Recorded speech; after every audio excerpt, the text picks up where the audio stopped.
नमस्कार साथियों, मैं आपका भाई अंकित चौहान एक बार फिर स्वागत करता हूँ अपने यूट्यूब चैनल ग्रामीण हेल्प अंकित चौहान में। उम्मीद है दोस्तों आप सभी लोग अच्छे होंगे। साथियों, हमारी चर्चा चल रही थी आरटीआई अधिनियम के ऊपर। सेक्शन 5, 6 के बारे में मैंने आपको बताया, उसके जो सब सेक्शन है, जो उसकी उपधाराएँ हैं, उनके बारे में बताया।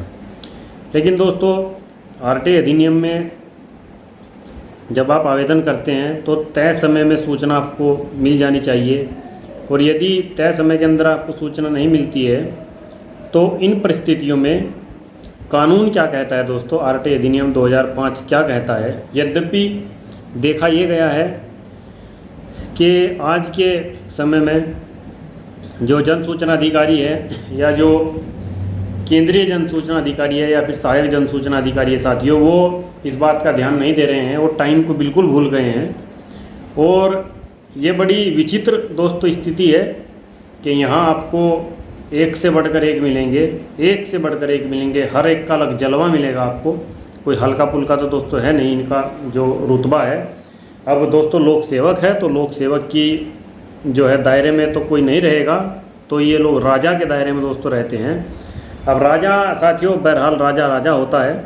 लेकिन दोस्तों, मैं आपको बहुत ही महत्वपूर्ण धारा के बारे में बता रहा हूँ, थोड़ा सा बस आपको समझना है दोस्तों। धारा 7 में क्या बताया गया है, धारा 7 को मैं पढ़ने जा रहा हूँ। मेरे पास ये आरटीआई एक्ट है, जैसा मैं आपको कई वीडियो में दिखा भी चुका हूँ।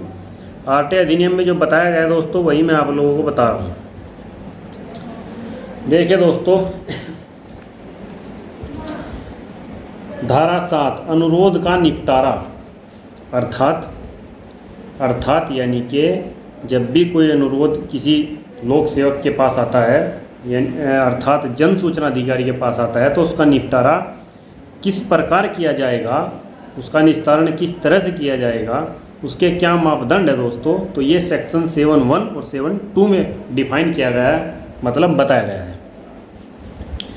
अब दोस्तों इसमें आगे क्या है, धारा 5 की उपधारा 2 के परंतु या धारा 6 की उपधारा 3 के परंतु के अधीन रहते हुए धारा 6 के अधीन अनुरोध प्राप्त होने पर यथास्थिति केंद्रीय लोक सूचना अधिकारी या राज्य लोक सूचना अधिकारी यथासंभव शीघ्रता से और किसी भी दशा में अनुरोध की प्राप्ति के 30 दिन के भीतर ऐसी फीस के संदाय पर जो विहित की जाए या तो सूचना उपलब्ध कराएगा, या धारा 8 और 9 में विनिर्दिष्ट कारणों में से किसी कारण से अनुरोध को अस्वीकार करेगा। देखिए दोस्तों, ये जो धारा 7(1) है और जो धारा 7(2) है, इसी में दोस्तों आपका आरटीआई आवेदन से लेकर और आरटीआई की जो सेकंड अपील और आयोग तक लेकर, इसी में संपूर्ण आपको इसका समाधान मिल जाएगा। आपको पूरे आरटीआई एक्ट में कहीं भाग दौड़ करने की आवश्यकता नहीं है, पूरा आरटीआई एक्ट कहीं रटने की ज़रूरत नहीं है। जैसे पढ़ना चाहिए मैं ये नहीं कहता, लेकिन सामान्यतः जब आप इसको पढ़ोगे तो आपको इसी में काफ़ी कुछ सीखने को मिलेगा, जो भी आपके आरटीआई आवेदन से संबंधित है। देखिए दोस्तों, यहाँ पर ये कह रहे हैं कि कोई भी आवेदनकर्ता जब भी कोई सूचना मांगता है तो केंद्रीय लोक सूचना अधिकारी या फिर केंद्रीय सहायक लोक सूचना अधिकारी या फिर जो राज्य के लोक सूचना अधिकारी है, उनको यथासंभव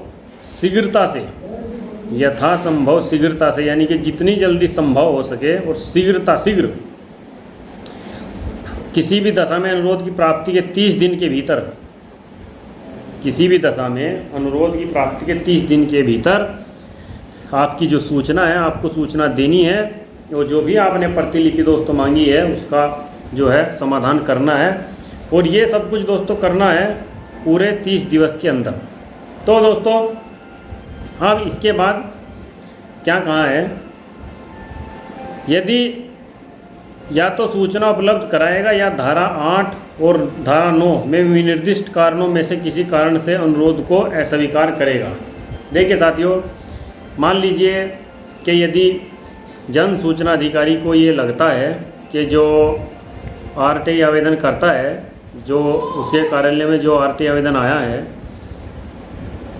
उसको ये लग रहा है कि ये जो आरटी आवेदन है ये कहीं ना कहीं जो है किसी की निजता को भंग कर रहा है, या फिर कोई ऐसी सूचना मांग ली है जो धारा 81J के तहत दे नहीं है, या फिर धारा 9 के तहत दे नहीं है।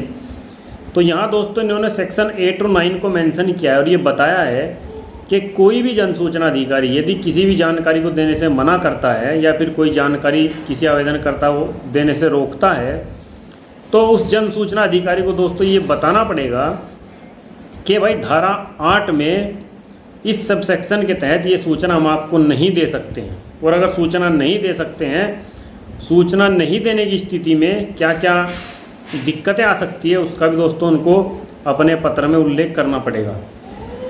केवल ये काफ़ी नहीं है दोस्तों कि कई जन सूचना अधिकारी, लोक सूचना अधिकारी क्या लिखते हैं कि साहब जो सूचना है वो हम धारा 81J के तहत नहीं दे सकते हैं। ये बिल्कुल दोस्तों गलत है, तर्कसंगत नहीं है और कतई ये स्वीकार नहीं किया जा सकता है।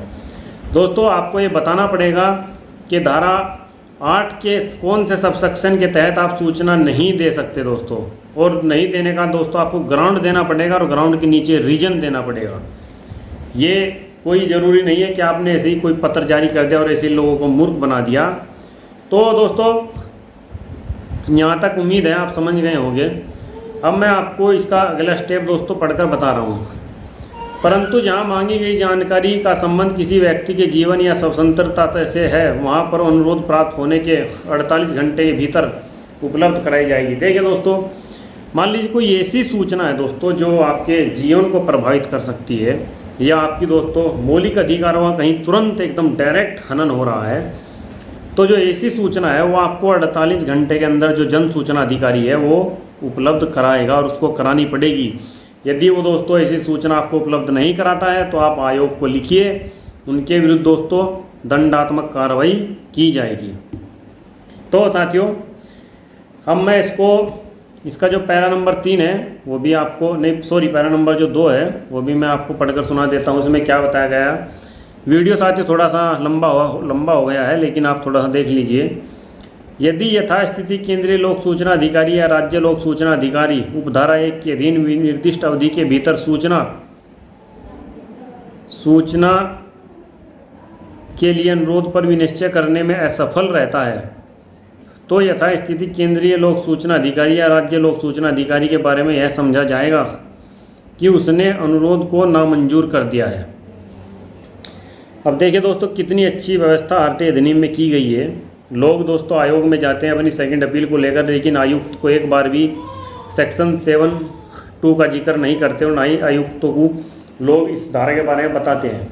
दोस्तों आप गलतफहमी में नहीं हो रही है कि ये आयुक्तों को पता है। काफ़ी सारे आयुक्त ऐसे बैठे हैं जिनको आरटी अधिनियम के बारे में नहीं पता है, लेकिन अब ये विडम्बना है कि आयुक्त बन जाते हैं। दोस्तों बड़ा गोलमाल होता है, ये सभी लोग जानते हैं। साथियों सेक्शन 7(2) ये कहती है कि यदि कोई भी जन सूचना अधिकारी आपको 30 दिन के अंदर कोई भी प्रत्युत्तर आपके आवेदन पत्र पर नहीं देता है, मान लीजिए कोई सूचना आपने मांगी है और वो आपको कोई जवाब जो है 30 दिन के अंदर नहीं देता है, या फिर आपको सूचना नहीं देता है, तो साथियों ये माना जाएगा, ये कानून कह रहा है, ये मैं नहीं कह रहा हूँ, कानून कह रहा है, ये माना जाएगा कि उस जन सूचना अधिकारी ने आपका जो आरटी आवेदन है उसको नामंजूर कर दिया है, अर्थात सूचना देने से मना कर दिया है। और दोस्तों कोई भी लोक सेवक ऐसा नहीं है कि वो भारतीय संसद के द्वारा पारित कानून का मखौल उड़ाए, उसको ना माने। अगर वो नहीं मान रहा है तो दोस्तों आईपीसी की धारा 166 है, 166, 420, 120B, ये तमाम दोस्तों सेक्शन ऐसे हैं ये इनके तहत अपराध करता है। और दोस्तों जो लोक सेवक आचरण नियमावली है उसका भी ये लोग उल्लंघन करेंगे यदि ऐसा करते हुए पाए जाते हैं। दोस्तों ये कर भी रहे हैं, लेकिन समस्या दोस्तों ये है कि आयोग जो है ना तो इनके विभागाध्यक्ष को लिखते हैं कार्रवाई के लिए और ना ही खुद ही दोस्तों कार्रवाई करते हैं। तो ये व्यवस्था दोस्तों बड़ी गजब की है। जैसा मैंने आपको शुरू में कहा साथियों कि यहाँ आपको एक से बढ़कर एक मिलेंगे।